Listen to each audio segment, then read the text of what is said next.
What's up, everybody? I figured I'd talk to you about some Japanese movies that I've been watching on Netflix. Ren Eye Kenshin, The Beginning, is probably one of the best Japanese movies I've seen on Netflix.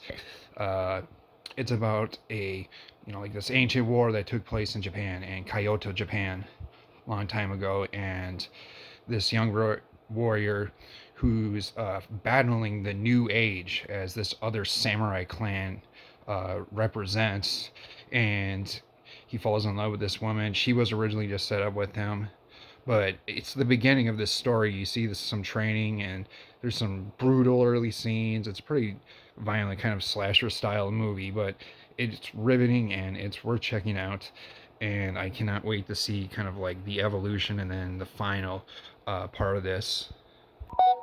And then on the other side of things, there's Midnight Dinner, Tokyo Stories. I've seen about 5 episodes. I'm about to watch the sixth one. I'm really intrigued by this.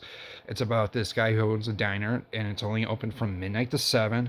And there's just like, some different dish and a different story. There's one episode about a guy who gets like really obsessed with corn dogs, and they just call him American, and he's working for someone on TV. He doesn't understand how good of an apprentice this he is, but they kind of learn, and they just kind of like the movie. I mean, not the TV, not so much like anything I think I've seen actually. Now I think about it, there's also a different kind of omelet. There's this officer or who was on a special task force, and she's like, eating this significant kind of omelet. And no, actually, she was always ordering her meals without noodles, and people were copying her. And literally, she was also part of this like very famous task force that got on TV and everything.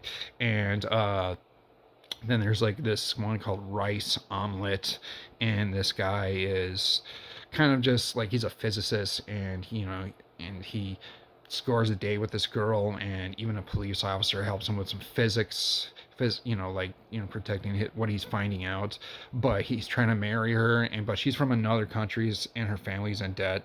So it kind of just goes into these different stories. They're about 20 minutes long, and they're just kind of very intriguing to check out. So those are probably the two best things from Japan I've seen so far on Netflix. If you have any suggestions, or if you still want me to kind of keep you up on what's going on, the franchises that I'm checking out right now, let me know in the comments.